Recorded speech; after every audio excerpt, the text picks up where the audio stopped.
everyone to the January 15th meeting of the Lane Transit District Board of Directors. We'll start with roll call.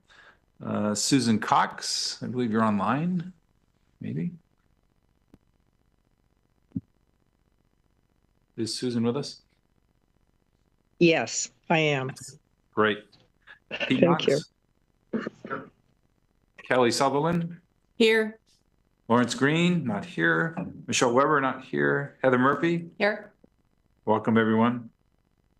We've changed the agenda order a little bit, and we'll start off with public comment. Do we have anybody signed up today? No. Do we have anybody online? If you're interested in providing public comment online, please use the raise hand emoji. No. Okay. And we don't have none are here in the room, so we'll move on to board reports. This opportunity for board members to talk about recent meetings they've had. Any board reports? Just one for Lane Act, which Heather is the representative and I'm the second string. They held their meeting in December. We had elections for chair.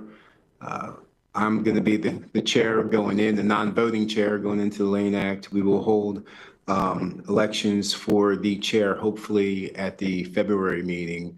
The steering committee met today and we'll be adding that to the agenda. And other than that, the meeting was pretty light.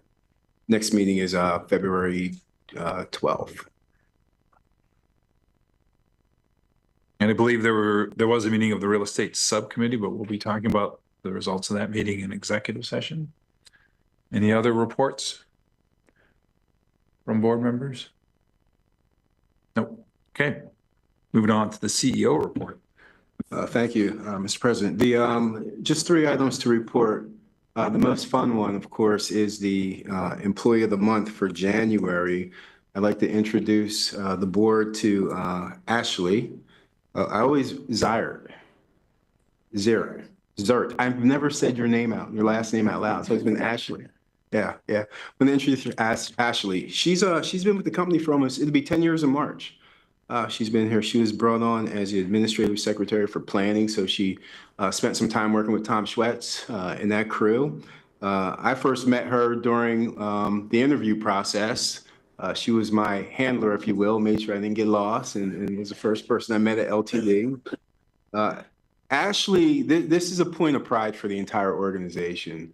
Ashley was the tip of the spear in our hiring campaign last year, and did it in a way where you could really see her take it on. The earlier days of it were a lot of questions and concerns about, how does this impact downstream throughout the organization and my coworkers?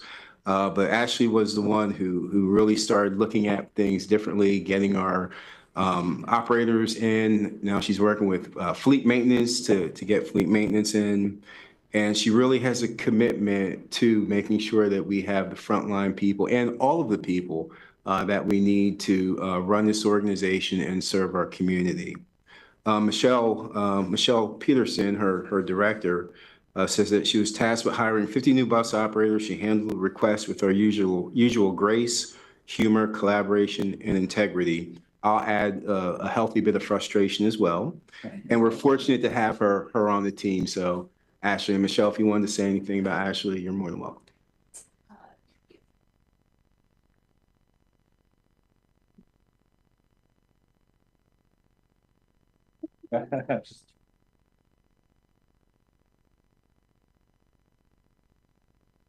Good evening. In addition to everything that Jameson said about Ashley, part of the reason why she was able to get over 50 bus operators is her dedication to the onboarding process and making sure each and every new hire not only completes it, but is comfortable with it. The initial onboarding process is all done online. So for those of us who might be a little bit tech challenged, if you will, can tend to get frustrated with it. And Ashley has literally invited those employees who are a little frustrated into our office, to her desk and sat with them and gone through step by step the process. And it's that kind of dedication and kindness and, just willingness to help somebody get through a frustration that really makes her an exceptional employee. And we're just very, very lucky to have her on the HR team. I appreciate everything she does and her dedication, and this is well deserved. So congratulations.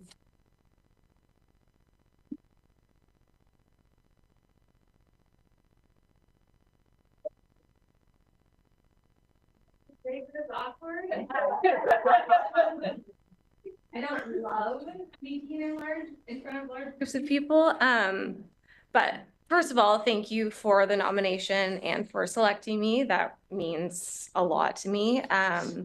While recruiting is my primary role here at the district, I wouldn't be as successful without the help of so many different people and departments, specifically my team. They show up for me every single day. They jump into interviews. They help with onboarding when I'm frustrated.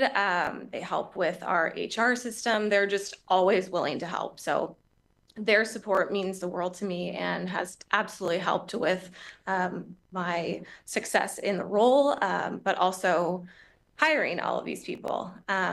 2024 was wild. 2025 is going to be just as crazy. We have a new class starting on Monday, and we have 13 new bus operators joining us. So that's super exciting. This role has allowed me to collaborate with so many different departments and so many people, which I love and I've thoroughly enjoyed. So thank you again for the nomination, Eric. Your words were super kind and appreciative. And here's to another great, successful year.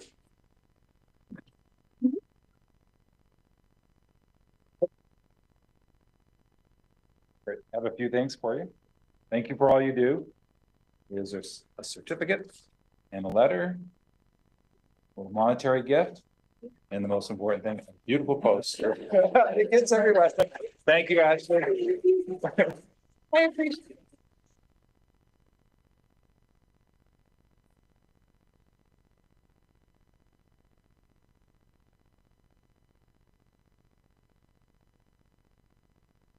Continue with CEO report, operations and administrative report highlights. Sure. So several highlights from the operations and administrative reports to include the delegated authority report.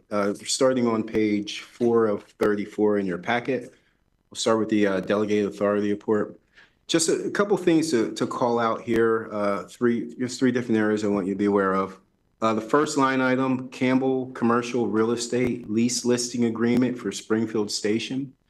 We have a office, if you will, where Greyhound used to be located, and we're looking to see if we can activate that location. We had initially inquired if we could do some kind of work with the Springfield Chamber on doing some sort of kind of pop-up business or having a rotation of businesses that way. But now we're looking to see what we can put in there to help bring some activity to that space.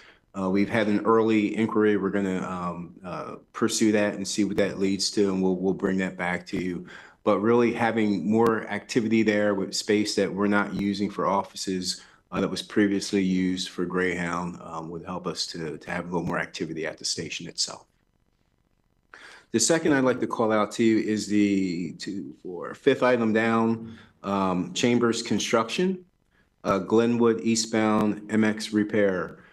That's a station where we had a vehicle crash into the station, actually flip over on it. I call it out because we've recently had several of those kinds of accidents. We had one recently towards West 11th, and we're starting to see that kind of activity. We coordinate with local law enforcement when that happens, but these are not our buses or our vehicles. These are motorists that are having accidents for one reason or another. So I just wanted to let you know that that kind of work is happening. Those kind of activities are happening. And then bottom from the last, or second from the bottom rather, in that first chart, the Plantaria Media LLC Comprehensive Website Development Project. You're going to be hearing more about that in the coming months. We are overhauling our website. Long overdue. If you've spent any time on our website, there's a lot of information there. Some of it probably when Ashley started, and some of it very hard to find. So if you recall, we're trying to, raise our level of transparency with our communities and provide clear information. And we're going to work to design the website that reflects just that. So stay tuned on that. Just wanted to make you aware of that. Any other items on that report you have any questions on before we move on? Any questions? I do. I'm a little, I guess I didn't notice the large number for the Glenwood MX repair, 8.5 million. Is that a typo or? No, that's the original contract value. The new is the additional for that would be that 38,000 number. Oh, thank you. Yeah. Okay. Yeah. Yes. Yeah, we've not started using real gold in those stations just yet. I didn't. All right. And if there aren't any other questions, I'll move into the monthly department reports. These begin on page 5 of 34.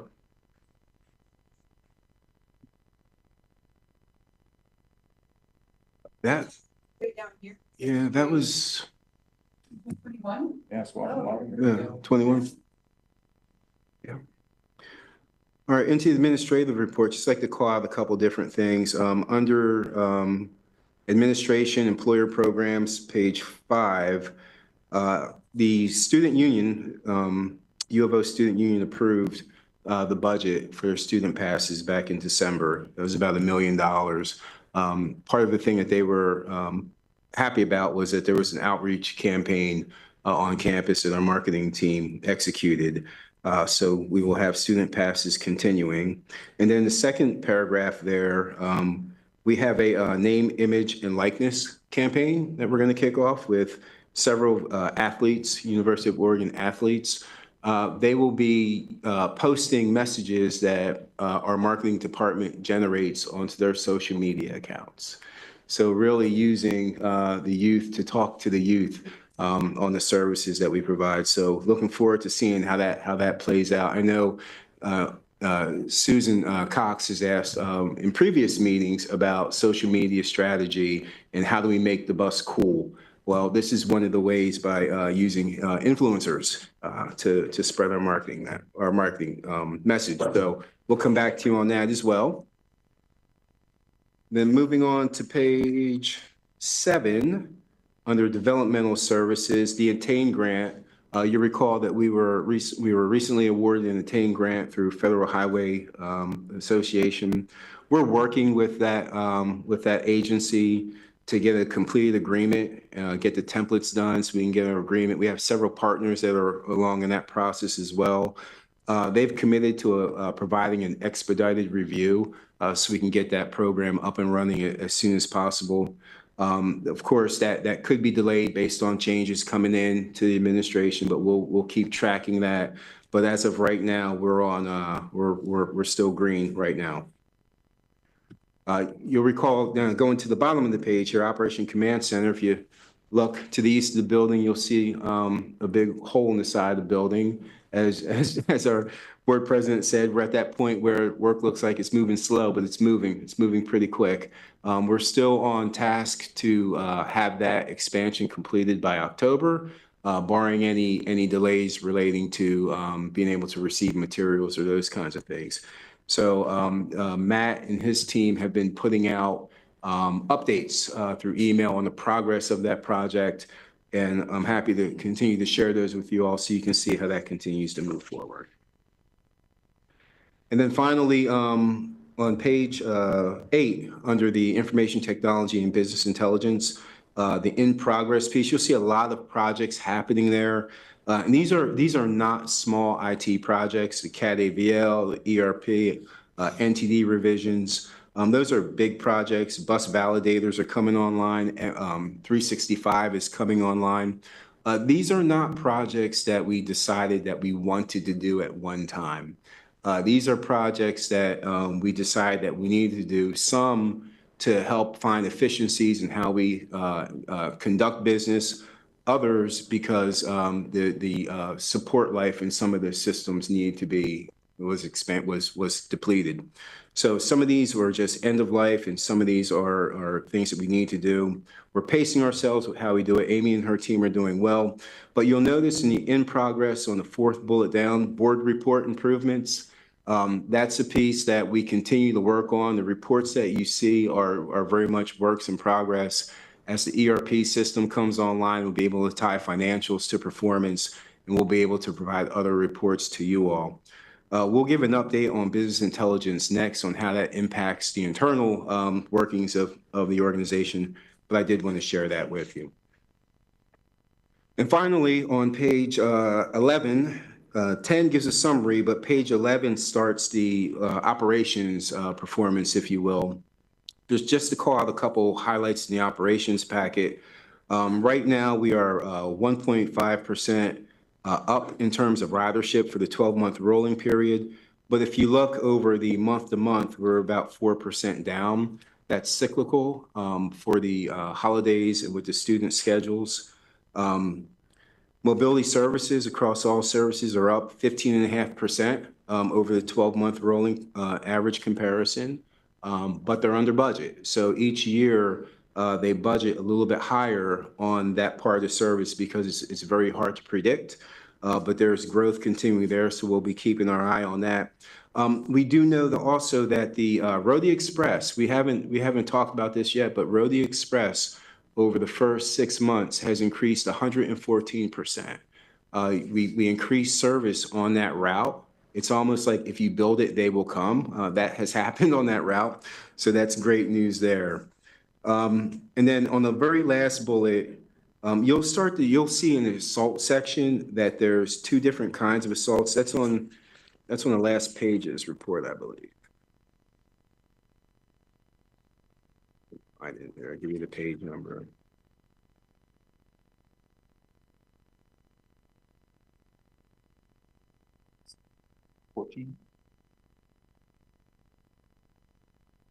Yeah, 14 front and back. Yeah, 14. So physical and non-physical. Now these are new definitions from FTA, and it used to be that different agencies reported assaults different ways. I know in Kansas City we used the state definition, which meant there had to be some sort of real intent on bodily harm. Here now we're using things that a family basically in my mind would think of as an assault. Like if your son or daughter's driving the bus and someone hits them with a sandwich, right? You're thinking that's an assault.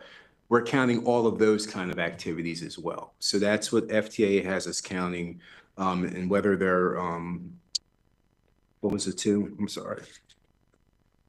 The 2 different categories were physical or non-physical. So you also have the verbal side of it as well. I point that out because if you were to compare our assault numbers, how we're counting now to last year, you would see a big jump, okay? So you'll start to see that that number is going to change because we're tracking them in a different way and probably a more appropriate way because it's all about the condition of the workforce. So I wanted to pull those out in that report. And with that, I'll take any questions on any of those reports. Any questions? Pete? Yeah, back to that Microsoft 365, is that, I understood we upgraded at least the email to Microsoft 365. Is this including, are we putting more stuff on the cloud, or what is the nature of that? Yeah, so we are looking to use more of the cloud moving forward. Our maintenance costs continue to increase. I think the other piece is it adds to a more collaborative environment. It helps us do that. We have a drive where we store kind of everything, and we also have SharePoint where it's not user friendly. We can't seem to I I've not been able to master SharePoint in 10 years. So we're looking at cloud-based services. We had a board, AIS last board meeting, I think, that talked about the cost savings between us directly supporting or putting it in the cloud. Right. Yeah, because you don't always necessarily make things cheaper with the cloud, but it can be more secure and Yep. and other things. So, thank you. Thank you. Thanks. Any other questions, comments? Thank you. We'll move on to the consent agenda. There are 2 items on there. One is appointing Charlie. And there's one more thing. Yep, the business intelligence update. Oh, sorry. That's okay. That's okay.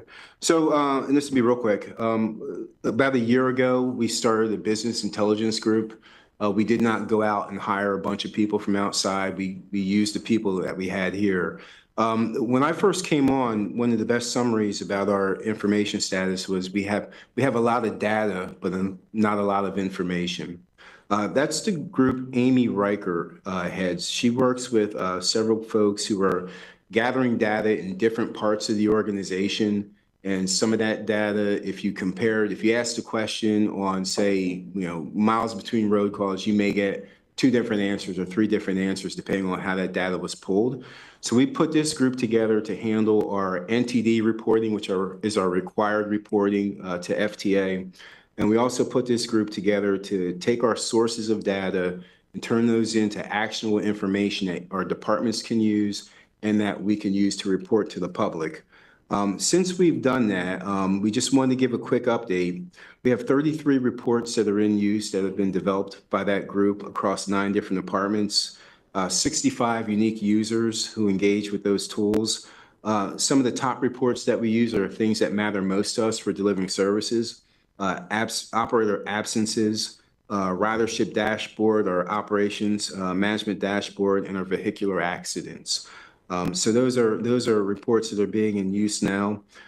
Fleet uses several of them. One of them is used by our GSWs, our general service workers. These are the folks who I would challenge you to work a shift with them. You'll have the best workout you've ever had. And if you're like me, you'll quit after 90 minutes. But they fuel our vehicles nightly, and they were using a manual spreadsheet to track the work. Our business intelligence unit produced a automated worksheet, and it broke, and they freaked out, and they had to go back to manual, and we're happy to get the sheet back. So again, just an example of simple things, but that mean a lot for the critical functions that we do, because if we can't fuel the vehicles, we certainly cannot make service. So priorities for 2025 for this group will include, continuing to facilitate insight reports that can be used across departments, maximizing our ERP financial system to tie those to the reports so we have a better understanding on how we're performing.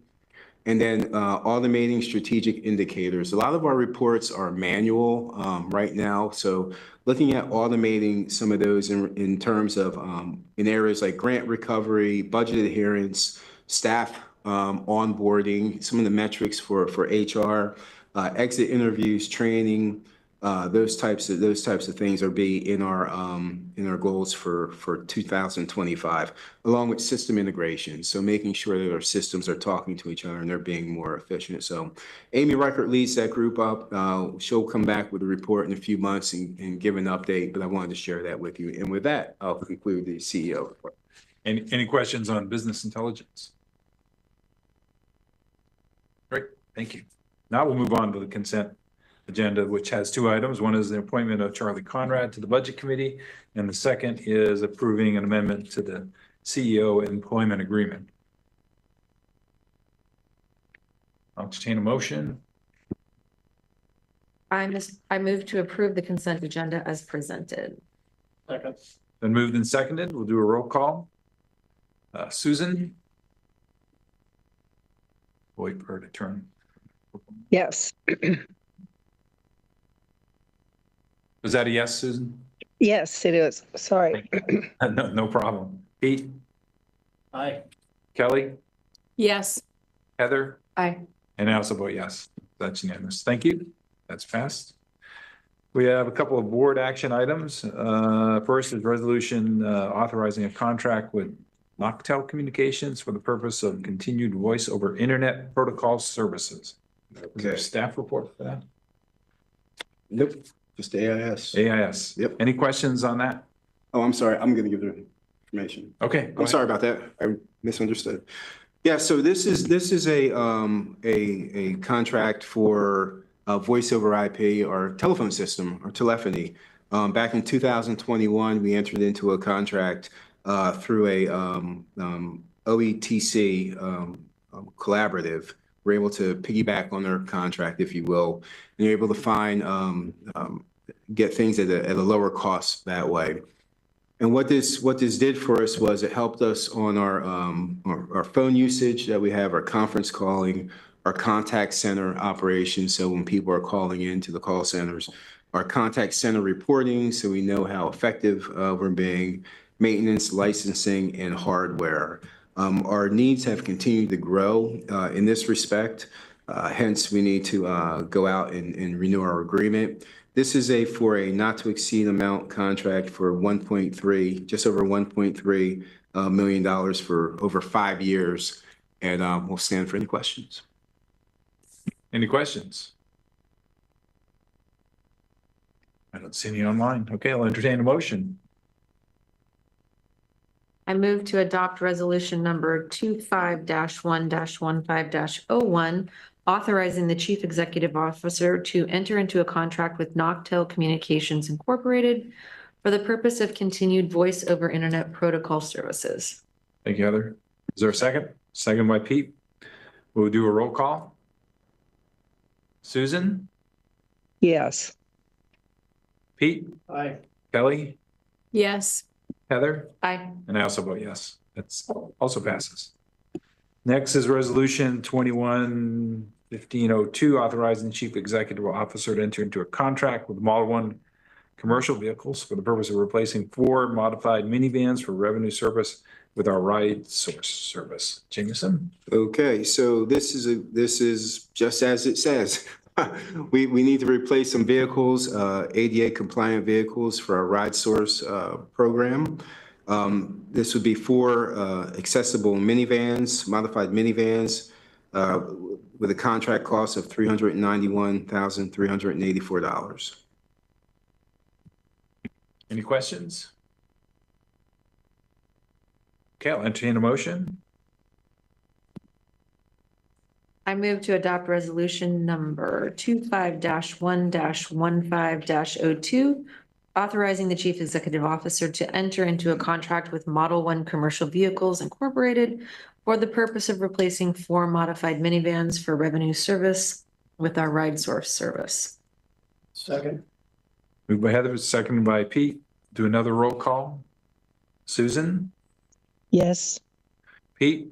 Aye. Kelly? Yes. Heather? Aye. And I also vote yes. That's unanimous too.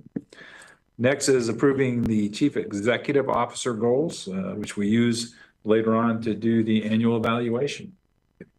So thank you again, Mr. President. These are the goals that proposed for this year. There are 5 of them. If you'll recall, during the performance evaluation, each board member presented goals. I presented goals. And amazingly, a lot of them overlapped. I think 4 of them overlapped, and there was just one that was pulled from the board to the list to create this list. The first one is to continue to look to diversify funding source by 4th quarter 2025. The second is to look to improve our board meetings, measure and improve our board meetings, making sure we're meeting all posting deadlines, reducing legal review time of board packets, establishing a meeting effectiveness rating model for the board and board committee meetings by March of 25. The third is to establish relationships across Lane County and at the state level with elected officials, chambers of commerce, and tribes by November 2025. The fourth is to implement employee retention strategies to include board-approved retention goals by June of 2025. This is really important. We spent last year focusing on recruitment. This year, we need to really focus on how we retain all the great employees that we have. And then 5 is implement an organization succession plan and professional development strategy for key LTD positions, making sure we're looking to the future. So with that, I'll take any questions. Any questions? No questions, but they're very good goals. Pertinent.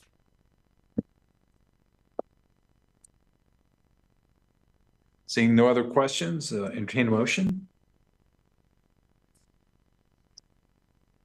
I move to approve the chief executive officer goals as presented. Second.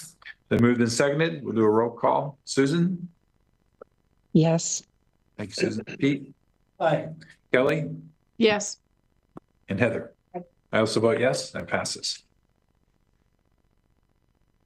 Okay, we'll adjourn the business meeting. We'll move into executive session. Do we need to stop this meeting and then start the next one, correct? Those of you online will have to rejoin us, correct? See you in a few minutes. Recording stop.